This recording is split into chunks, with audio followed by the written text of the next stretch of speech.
Hey guys, welcome back to my channel. It's Mystic Rain here, and today we are going to be doing candle magic on our shadow selves.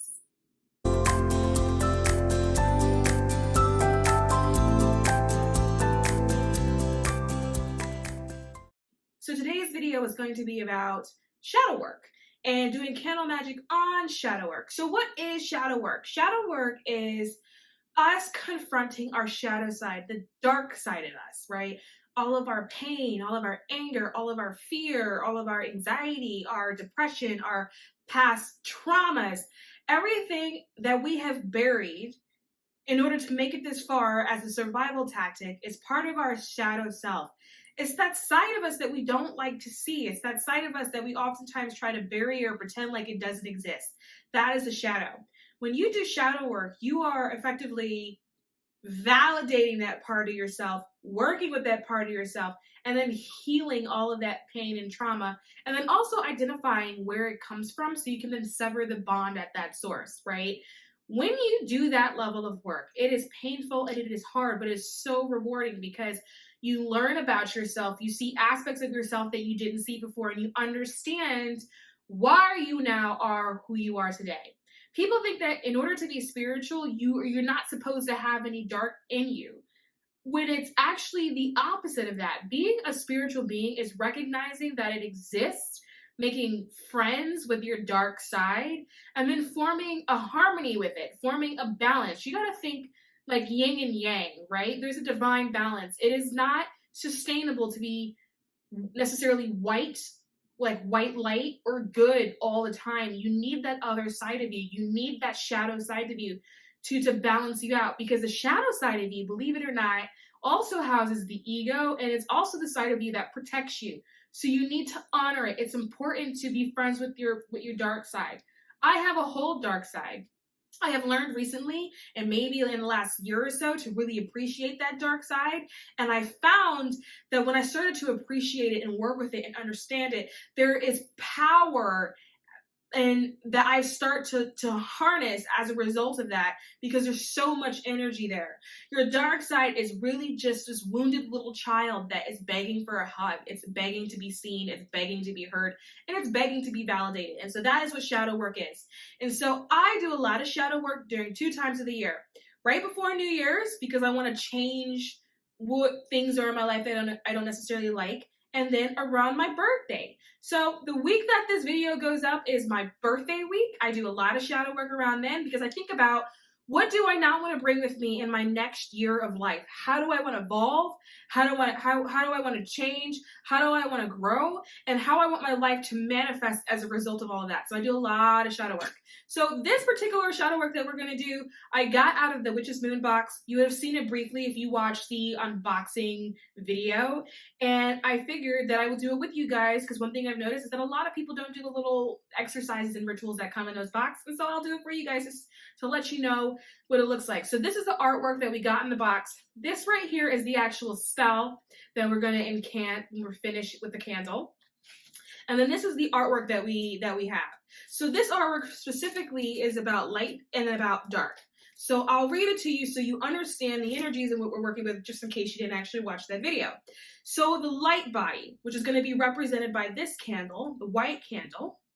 The light body is your higher self. And it is an instrument meant to help us transcend our human condition and to return to or merge with the divine. Now, when people are working on their spirituality, this is the part that they're talking about. This is the part that they see all the time. People are essentially working on perfecting that higher self of theirs, or having the light shine brighter than what it initially did. And maybe perfecting isn't the right word to use, because there is no such thing as perfection. In fact, the fact that you are imperfect is the very thing that makes you perfect, but that's a whole nother philosophical video. It is meant to help us transcend the human condition and to return to or merge with the divine. The activation of the light body enables this union or reunion, emanating ethereal vibration of peace, joy, love, and purpose. Meaning it's a reunion with Source, with God, or with Buddha, Allah, or whoever it is that you send your wishes to at night. It's a reunion to the divine. It's a reunion. It's that cord that's reconnecting up, because that is where that you come from.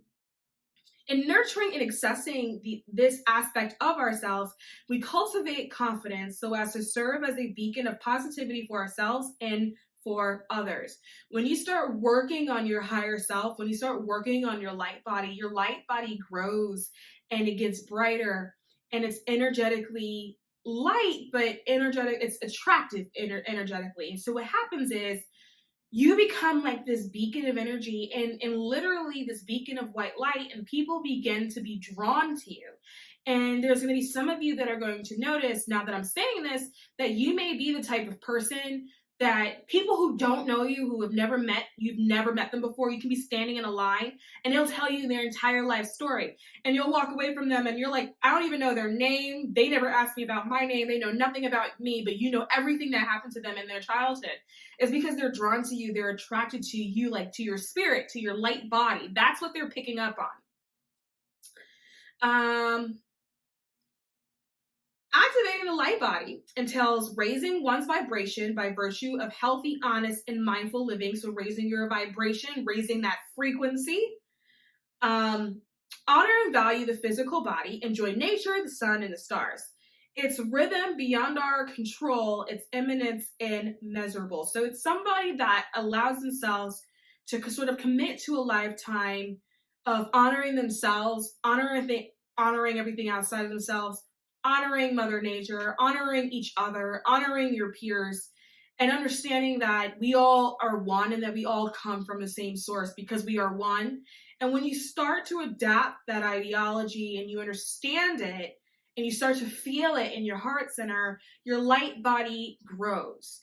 And when you do shadow work, when you start to understand and heal your own pain, it's easier to reconcile and understand the pain that you see that's happening out in the world. And that makes you more empathic. It also makes you more sensitive. And then that in turn starts increasing your psychic abilities and your intuitive abilities and the things that you actually start to pick up on around you.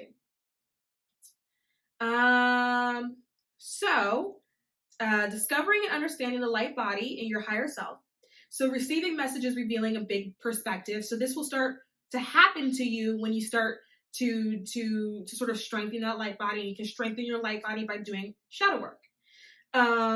Also receiving messages of healing. So working with higher chakras, your heart chakra, which is here, your throat chakra, your third eye chakra, and your crown, which is right above your head that connects you to source. And to interpret divinatory works such as oracle, tarot, or pendulum. Again, that's another thing that happens when you start to increase your light body. And then also receiving messages from enlightened guides. So that can be ancestral guides, angelic guides, ascended guides, deities, elementals, etc. And then clarifying messages promoting peace and acceptance. It's easier for you to voice that to other people. It's easier for you to share that message with others, and then them being in a space where they can receive it because they're resonating with your light body at that particular time. And then it also, when you work on your light body and your higher self, it also helps you to access greater consciousness and higher vibrations through meditation and visualization. And it also helps you with your visualizing and the ability to project your own light in any color to establish a protective field while receiving messages. Whatever color you are drawn to in the moment often represents the dominant energy of your light body. So that last part means a lot. So your light body, when people say visualize a white light of protection, of healing, or whatever, there's an aspect of that, of you calling it or pulling that light down from the universe. There's another aspect of that where you are projecting your own light body outward. So think of yourself as being as flexible as a bubble or a balloon, and you blowing up that balloon and making it as wide as you can get. Is you pushing out your light body to protect everything around you. And so that is one thing that it'll be easier for you to do the more in tune you become with your higher self and your light body. And it's done a lot of that by doing shadow work, which is what this page is. Now, some of you may have heard of the dark night of the soul. A dark night of the soul is essentially forced shadow work. It's kind of when you hit sort of rock bottom. It can be things in your life could have just completely fallen apart. They didn't have to, but it's when you hit a real spiritual low, when you're kind of faced with feeling a lot of hopelessness and nothingness, and it forces you to find your faith in your own light. And so this is shadow work. It's your shadow self. So I'm going to go through this so you understand what that means.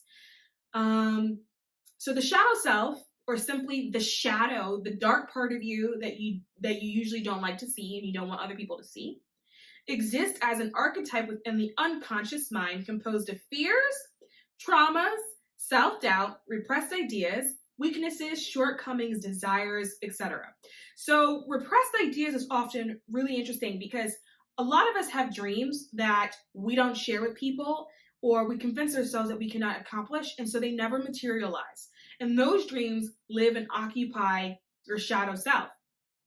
Your self-doubt, any weaknesses or shortcomings, or what you perceive to be your shortcomings, and sort of fears. And within this, sometimes this will be blanketed and covered by what a lot of times consider to be mental illness, so anxiety or panic disorder or depression. A lot of times this is what we're really dealing with, and we will characterize that as a mental disorder. Now, I will say mental illness is a real thing. Mental health is a real thing. So do not take this and use it as doctor advice, because that is so not the right thing to do. But what I'm saying is, in spirituality, there's a lot of times a lot of layers and nuances as to why something is the way it is, or why you feel the way you feel. And this may address a lot of it. So acknowledging the shadow, or your shadow self, allows for growth and self-awareness. So when you come face to face with the things that you don't like about yourself, you get to know yourself, which means you become self-aware. And honest insight supporting our ability to heal, which means once you come face to face with that, you are now in a place where you can now heal it. You cannot heal things that you have not properly addressed or acknowledged. And to gain in wisdom and to cultivate compassion. So when you come face to face with your own pain, you understand the pain of others when you come across them, and you understand the pain of the world when you come across them, because it's not something that you have not yet experienced. When you work on your subtle self, you come face to face with the things that you don't like. A lot of it is pain and trauma, and you sit in that. And in sitting in that, you have the ability to see it from other perspectives. It's almost like looking at it from a 360 point of view. And it's painful in the process, but you come out lighter on the other side because now you understand. And a lot of times what it is, it's always situations in life where people didn't get it, where they were like, what is this? Why is this happening to me? I don't understand why me? Why me? Well, when you do shadow work, oftentimes you'll figure out why you. And if you don't reach that conclusion, you end up being in a place where you're at peace with and accepting of the fact that it simply had to be you. Okay? And that's really important. Also, it gives ourselves time and space to confront our shadows, all the things that we don't like. It is important to utilize introspective tools such as oracle meditation to delve deeper into the hidden parts of yourself that you don't acknowledge. Revealing the shadow ensures greater comprehension of ourselves as a whole person, better able to understand and be balanced and to love and be loved. So when you are discovering and understanding the shadow side, these are things that you experience. So you end up addressing uncomfortable issues such as suppressed traumas, and we all have them. You end up receiving messages on self-reflection to better adapt or to grow and to heal from stressful and undesirable situations that occurred in your life. And you end up honoring that shadow part of yourself and embracing it as a part of the whole you. You are human, and you experience a wide range of human emotions, and all of those things are you. And they are all why you are today, which is why your shadow self should really, in essence, be respected. And you have the ability to honor the lessons of the shadow so that you can get better, and you can then share your wisdom with others. And that is what effectively makes you a spiritual teacher, when you can take your pain, turn it to wisdom, and then other people seek you out for that knowledge. And then it allows you to work honestly and truthfully with yourself to withstand your fears or self-doubts. And it also helps you to live courageously, and it helps you have a fuller life. So I hope that you can see that by me going over all of this with you, you get a better understanding of why shadow work is so important. And so we will just kind of jump in. So this candle magic is incredibly simple. I spent a lot of time just telling you what shadow work is because that is the bulk of it. The rest of this is really you kind of it's really just lighting a candle, honestly, to sort of signify the work that you're doing. And when you light these candles, what'll happen is that you'll start to get more introspection, and it'll happen out of nowhere. It'll be blips of time when you're not doing anything spiritual. You could be washing the dishes, and it'll hit you like something that happened when you were 8 years old all of a sudden makes sense, and you're like, what? And then there's a trauma that starts to heal itself that fast. And so that's why shadow work, I really advocate for shadow work. I think shadow work is so important. So anyway, I'm going to tell you what this oil is, what's in it, and what it does. And then I'm going to tell you what herbs I'm using, what's in it, or what they do. And then we're just going to anoint and dress these candles, and then that will be all of the magic. So we have a white candle here and a black candle here. They're fancy because I got them out of the Witch's Moon box, but you can go to the dollar store and pick yourself up a little tiny candle, or go to a candle that's white and black. White to signify your higher body, and then black to signify that shadow self. So I'm going to use the oil that came in the box. Just out of convenience for myself. It was already prepared for this particular thing. And so this is actually a gray oil. That's what it's called. And the idea is that it's not white or light, as in the light body, and it's not the shadow self. It's somewhere in the middle. And the idea is when you use this oil, whatever it is that you're doing or you're looking at or you're perceiving, you can do so in the gray space, in the area where there are no judgments, which I think is so cool. I'm so excited that they curated this particular oil. I'll read it to you. So the gray does not refer to either light or dark, but a combined energy of both, created to be a space where there are no judgments. This energy is surrounded by perspectives and observations. We have enchanted this oil with sandalwood, clove, ylang ylang, and included blue lotus, wild cherry bark, plantain, cascara, and cascara bark.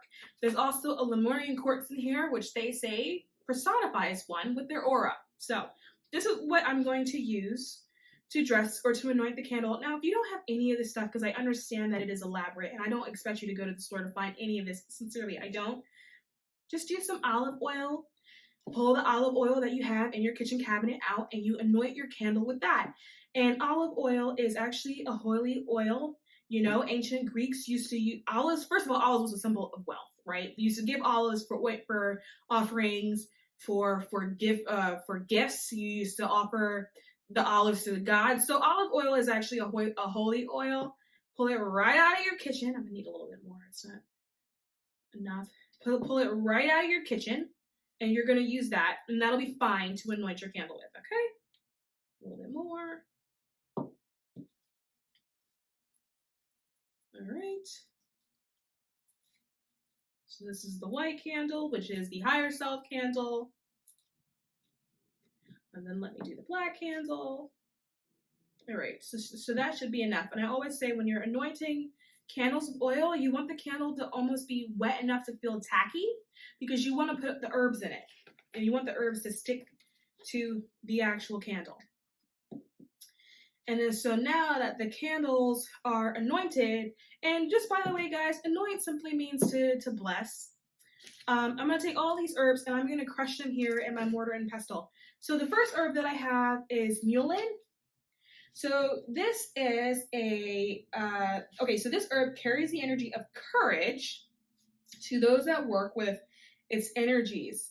You can dress your candles with it, you can create oils with it, or you can place it in a sachet. And what you do is visualize the energies of vitality, and then picture that energy surging through your energetic body. And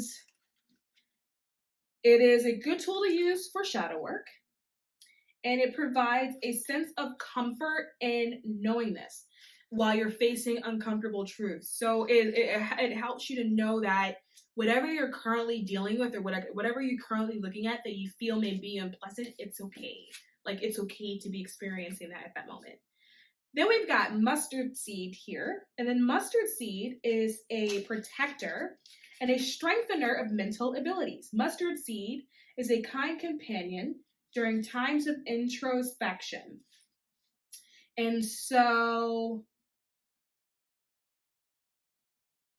you can add mustard seeds to sachets, and then it can be used for protection and vitality. And then I've got star anise here. So by the way, it does have the ability to bring luck and good fortune. So if you want to do anything with money or you're just looking for luck in general, star anise is really good for that. I'm just going to do one because I'm going to crush it. But in addition to that, star anise is also a wonderful awakener of intuition during divinatory practices. And you can include star anise with your incense mixtures to bring a clear understanding of your thoughts and emotions while receiving energies.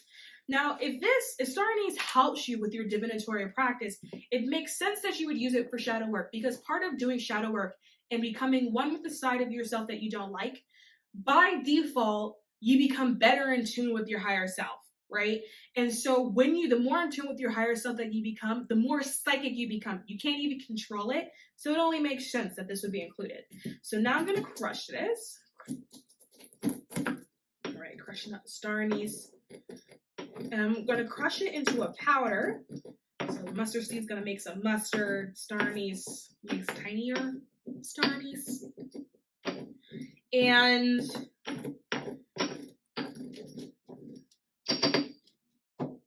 I am going to dress my candles with this powder. All right, and then now we have both candles that are fully dressed. And then these are our shadow work candles.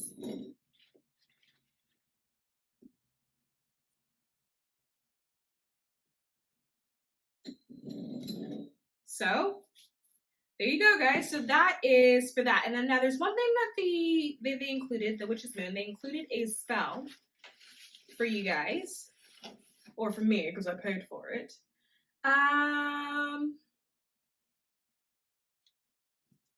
I guess I can read it to you. Sometimes I don't always want to read spells, but depending on what it's saying, I'm okay with it, because I do like to exercise responsibility before I start blabbing and putting things all over the internet. But I think this is one that is okay for you to read, just to get an idea of what it is that you're working on and like how to do it. This is not a spell that you need to use by any means, but it gives you an idea of what to say when you're doing shadow work.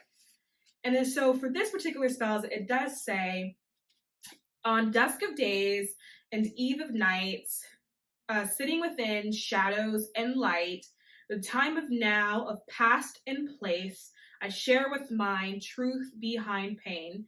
As I sit in thought in face of fears, I ask to be seen, to fall upon ears. Coming of this, the vibrant mind, the sacred soul, the light defines. On dusk of days and eve of nights, sitting within shadows of light, so mote it be. And you would say that, you would do that as an incantation, as you're doing a ritual, before you light your candles, and then the candles will burn down, and there you go, working on shadow work, and it'll send you on this magnificent journey that's going to be full of tears and a lot of laughter and a lot of pain, but a lot of peace, because you're going to have an understanding of who you are and why you are the way you are. And let me tell you something, when you know who you are, there is nothing anybody can do to you. How? You have faced the scariest of all scary demons that you will ever face in your lifetime, and that is yourself. Nobody at that point can do anything to you when you have learned and loved and accepted who you are. It's beautiful work. I suggest that everybody do shadow work. So you guys, that is the candle magic for shadow work. I hope this video was helpful. Maybe you guys could have figured out ways to take this and manipulate it a little bit to sort of fit you in your circumstances, in your budget. And as always, if you like what you see, subscribe to this channel, and I'll see you guys soon.